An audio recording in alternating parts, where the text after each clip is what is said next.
we talked about yesterday, 1040 easy, and in order to use it, you have to be single or married filing jointly. You can't have any dependents.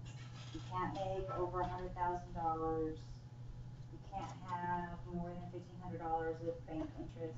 There was all those regulations.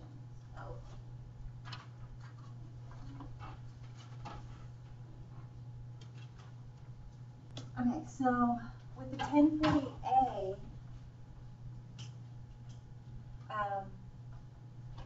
you have a little bit more freedom. You're allowed to have dependents. It doesn't have the income restrictions. And you can itemize a little. So when you itemize, itemizing is to list.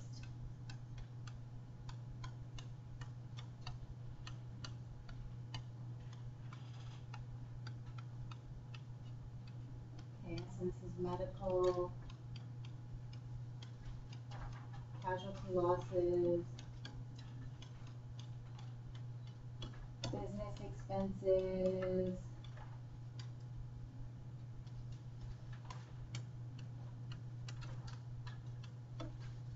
student expenses, like if you're a college student. There's a whole bunch of things you can and can't deduct, and a lot of it depends on what you do for a living. But every person can deduct medical expenses that are over 7% of your income, or if you have a casualty loss, like you were robbed or your house burns down or things like that, you can deduct those things. Everybody can do that. So everybody gets a standard deduction. Now on the 1040 easy, that was that 9,700 that we were subtracting. Remember that? Okay. And your standard deduction, if you look at your 1040,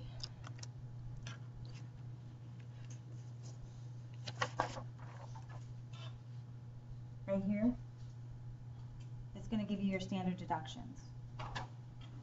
Okay. Very good. So if we're looking at this one right here, if you're single, your standard deduction is $5,950.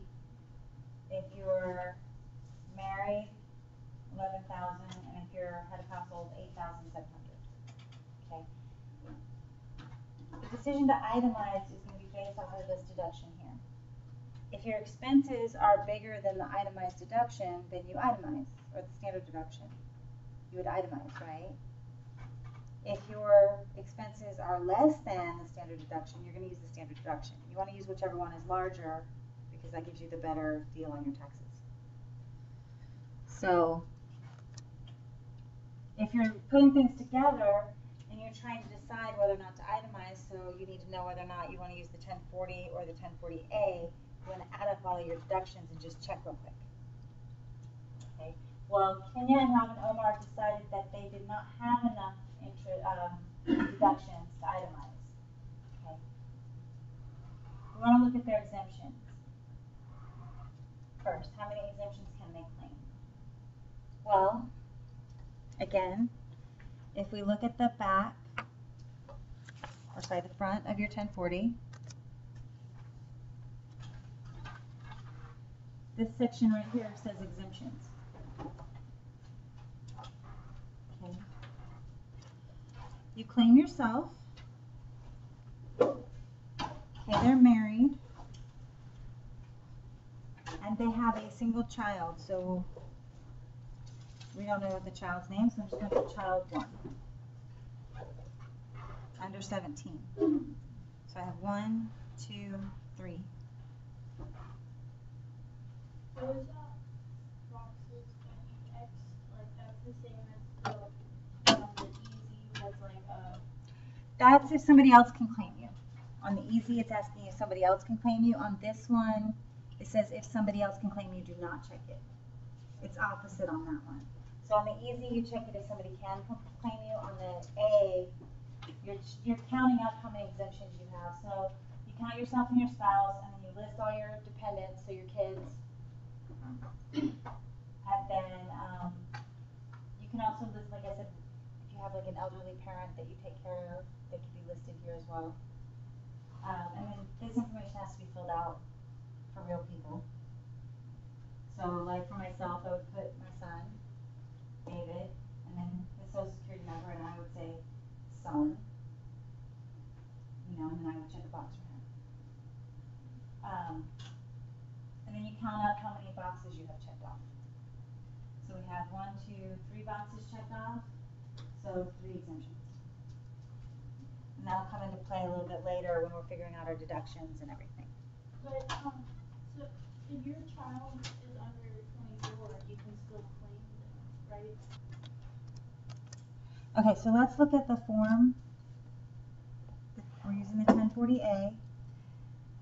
Their filing status, they're going to be filing married, filing jointly. Okay. They've got the 1 child, so the 3 exemptions. Now for their wages, we have Robin's wages, and then on the next page we have Kenya's wages. When you're married filing jointly, you have to combine your 2 wages together. So it's not going to be just one person's wages, it's going to be both. So we are going to have, let me figure out how I want to do this. All right, we'll do all this next week. So 65, 120, 97.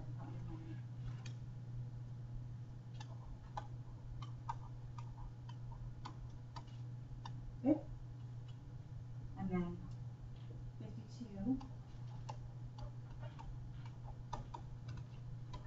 Okay, so we're going to add those 2 wages together.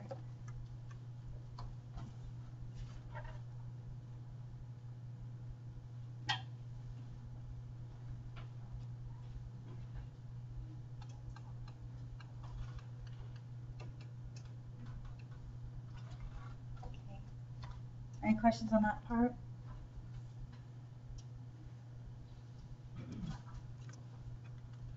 That goes here in box 7.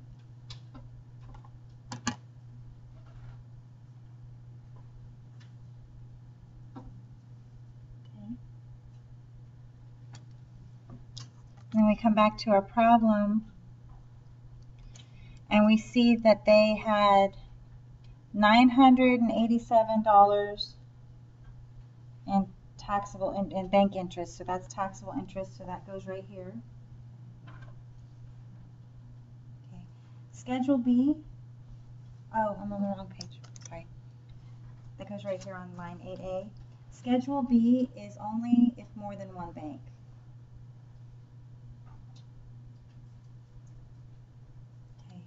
So you would only fill out the Schedule B if you had interest from multiple banks. If you have interest from just 1 bank, you just put it right here. You don't have to fill that paper out.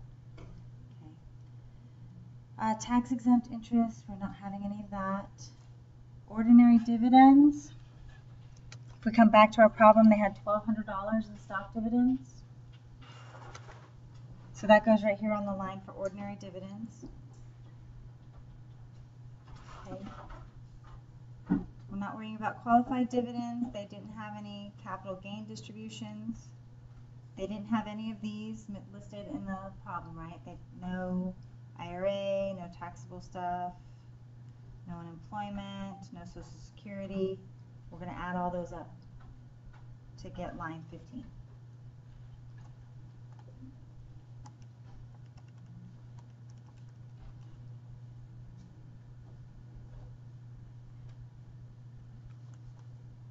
Okay. So far, all right? And then I'm just going to double check my problem. And I'm looking in here and I'm not getting any information about education expenses. There's no other information from this other than the tax information that is on the W-2s that I'll be needing. So in our next section, if you're a teacher, you can do educator expenses. There's a maximum per year. I think it's like 200.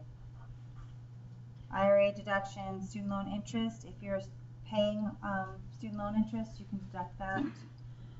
If you're paying tuition and fees out of pocket, you can deduct those.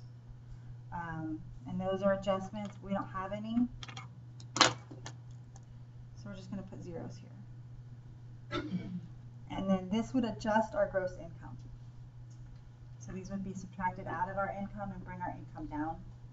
Yes. You get the gross number along 1/7. I added, that was where, the other page, I added their two incomes together. Here, right here.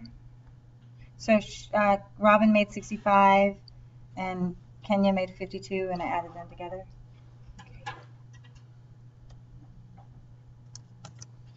Okay, so we didn't adjust our income on this particular example. Okay. So that's the front of the page. As you can see, this is going to be longer than the easy form because we're going to have to now flip it over to the back of the page.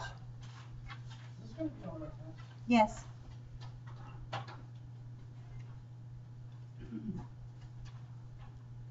Okay.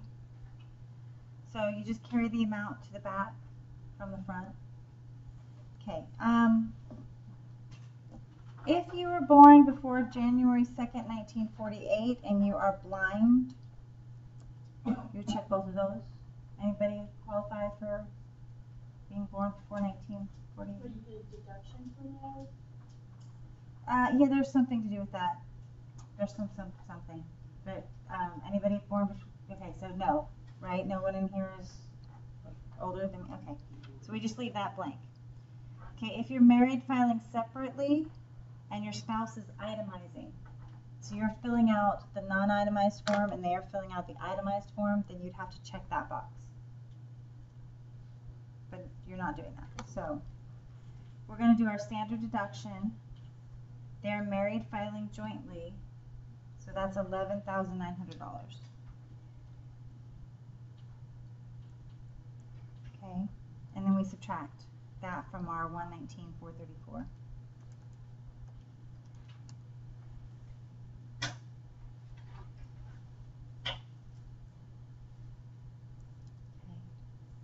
Exemptions.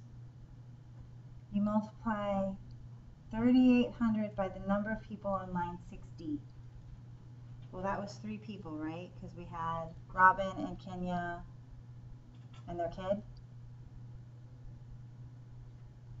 So we're multiplying 3,800 times 3.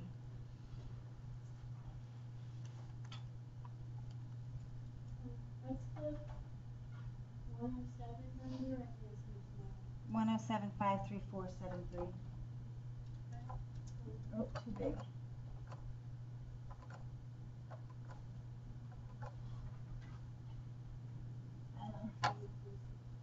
Just not going to want to work. Okay. Then you subtract the 11,400 that you got from the 107,53473.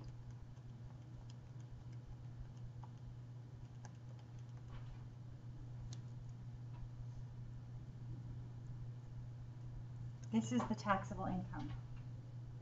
So the more people that are in your household, the more your income is reduced for taxable purposes. It's like, if you're, like, if you have like a teen pregnancy, like, would that baby, like a child be? If you were the sole supporter of both, yes. Yeah. Okay. Tax. We have to find this from the table. And our table goes up to $100,000, so we'll be able to find the 96,000. So we go to our tax table, and we're looking for 96,134. So we're going to fall right into this third line here, and they're married, so $16,091. Okay. Questions on that at all? Right here.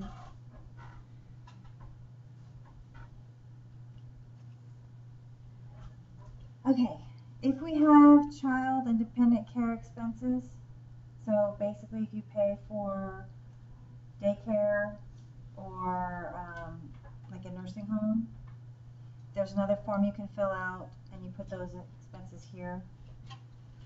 But we're just gonna pretend that we don't have to deal with that right now. Schedule R is for the elderly part. Education credits.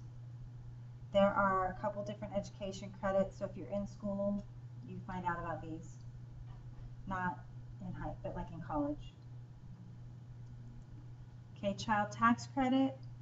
We're not going to worry about that right now either. Retirement savings contributions credits. I'm not going to talk about the credits right now, but we'll come back to those later. So we're just going to do $0 for this right now. Most people at some various times in your life will qualify for these different credits. And it just depends. Okay, we subtract the credits from our tax bill. And if we had like a child tax credit, it would reduce it. Or if we had child care or elderly care, it would reduce that bill. Now we need to find the federal income tax withheld from the forms W-2 and 1099. Well, remember I told you 1099s don't really take taxes out usually. Double check, but it almost never happens. So we're going to come here, and our federal tax withheld is in this box right here, and this box right here. So I'm going to add those together. 876599. Oh, okay.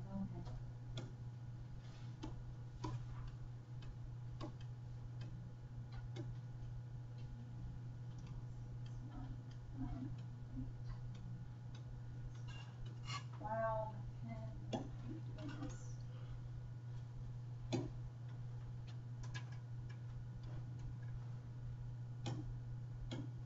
It was 87.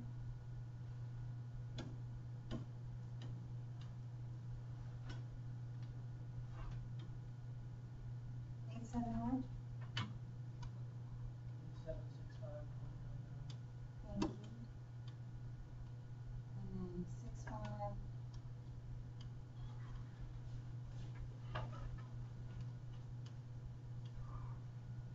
Okay, so I'm going to add those together.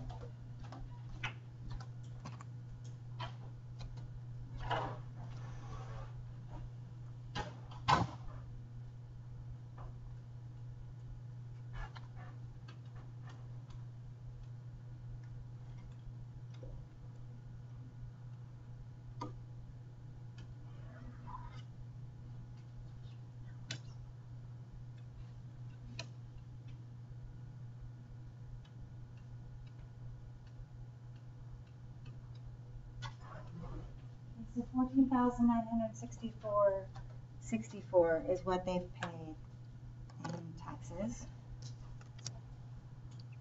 That goes right here on line 36, federal tax withheld.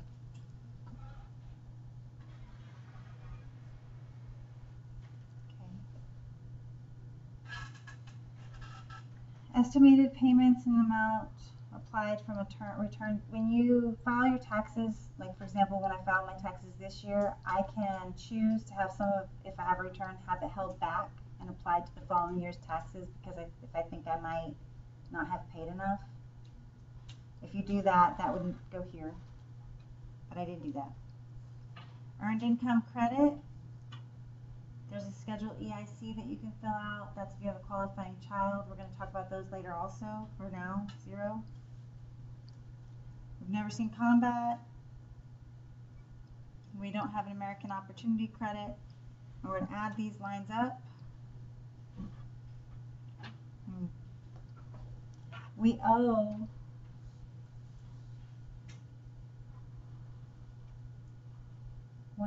$16,091, and we've paid $14,964. So we have not paid as much as we actually owe. So we're going to have to subtract those numbers and then have an additional bill. Okay. If this number was larger, the refund line is right here, but since it was smaller, what we owe goes right here.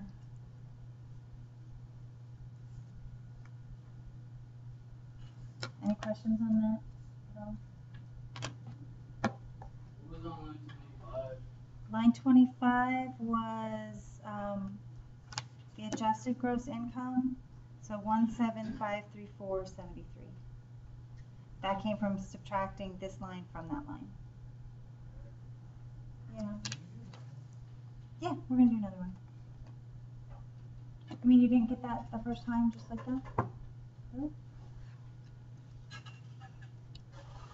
Of course, we'll do another.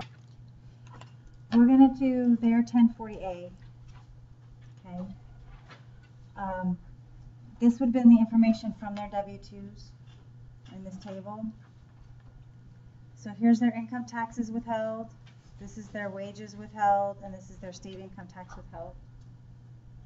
Okay. Did you like add those all up before we start? No, you don't want to do that. No. You can add this one across and get here, and add this one. You could add that one, but you don't want to add straight down. Does that make sense? Oh yeah, that's what Oh, okay. Yeah, you can add across. So we could go ahead and do that.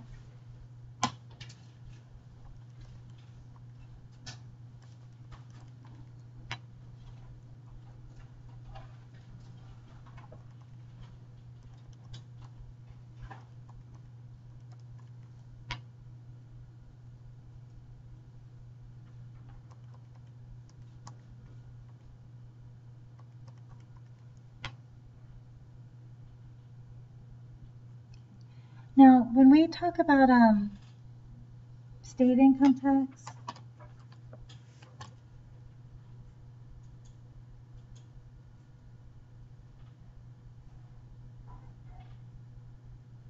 I'm not going to really talk about that here in our class because we don't have to file state income tax in Florida. But you file separate forms for your individual states. So if you live in, say, Georgia, Georgia has a state income tax. There would be a Georgia state income tax form, like a 1040, but it would be for the state that you would fill out. Now, if you pay state income tax, you can, I'm trying to remember how that works. Form for state income tax, and we don't have state income tax, so I'm not teaching, but it's very similar. It's just the state level. So we've got. So do those people get like two checks? Yeah, they get one from, well, if they got a refund, they get one from the state and one from the federal. Yeah, two different entities, right? Because you have your state government and your federal government.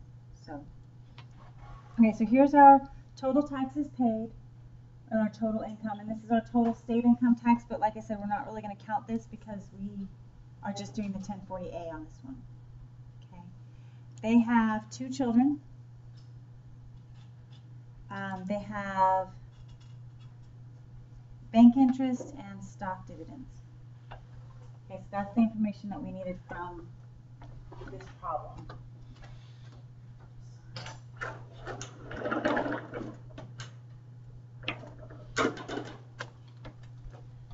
Alright, so let's look at our form. Again, we're doing the 1040A. So Betsy and Rich. I'm just going to write Betsy and Rich. It doesn't really matter. And number 33. Okay. They have 2 children and themselves. Okay. They're going to file jointly. And they have 4 exemptions. So themselves and the 2 children gives them 4 exemptions. Yeah. Does it matter what line you put on? These? No, the twos on Yes. It does matter. See, there's, huh? What's the first one? Boxes checked on 6A and 6B. So you have to put however many boxes are these are checked here. And then this is dependents that lived with you or did not live with you because of divorce or separation, or dependents that aren't on this list because you had more than would fit. So it does matter which line they're on. Okay. Total income, we just added that together. That was $116,463. Okay. Taxable interest, that's the bank interest, which is $1287.43. We're not doing tax exempt interest. Ordinary dividends were $976. Now, the Schedule B, remember, we only have to attach the Schedule B if they tell us from multiple sources, so multiple bank accounts or multiple companies that you get stock dividends from. Okay, that's the only time you have to use the Schedule B is if there's more than one. We're not doing any capital gains, and we're not dealing with any of this information because it wasn't in the problem, so we're going to add those three lines together to get our total income.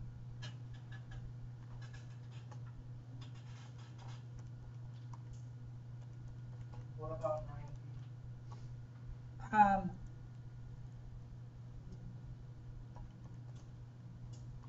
You don't actually have to put zeros there if you don't want to. I like to put zeros there because then I know I looked at the line and I'm not forgetting something. That's just me. But I have, you know, like I get OCD about it and I need to know that I made sure I did every single box. But if you want to leave those blank, you can. Okay, so we have total expenses or total income. Now expenses, he's a chef and she's a designer, and they didn't give us any kind of business expenses or IRA or any of this information, so this is all going to be $0 because we're not going to have any of those.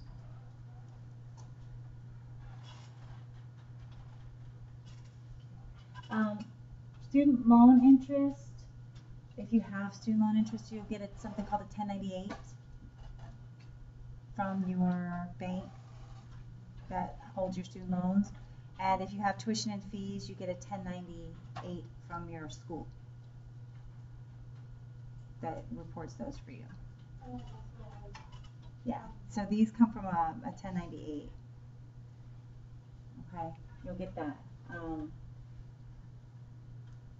Educator expenses, you need to keep, if you're a teacher, you need to keep your receipts, but the maximum you can deduct on any given year is like $200.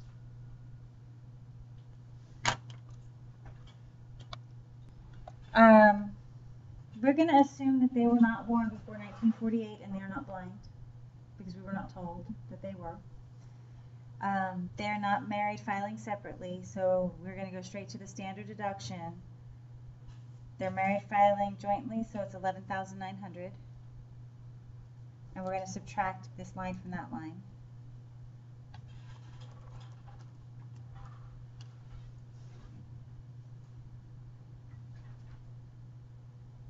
Okay. So we get to $106,826.43. They had 4 exemptions, right? Them and then their 2 kids. 4.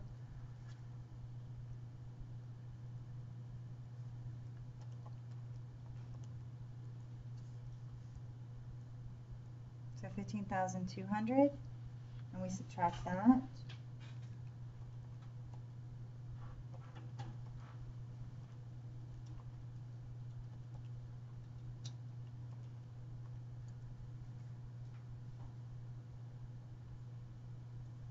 And that's their taxable income, 91,000. This is what we have to look up in the tax table. So we go to our tax table and we find the 91,000s. It's on page 89, and it's 91,626. So we're in between 600 and 650. And they're married filing jointly, so their tax is 14,966.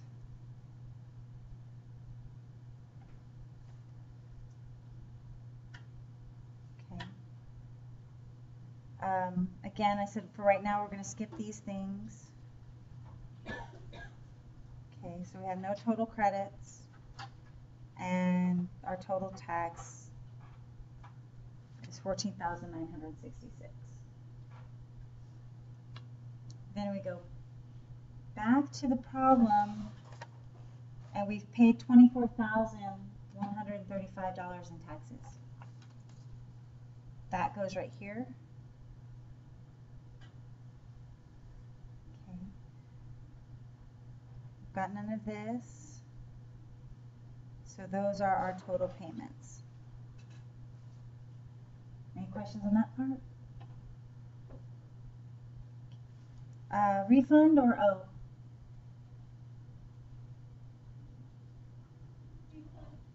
Refund. Yeah, because they paid like almost about $9,000 more than they had to pay, right? So we're going to subtract these two numbers.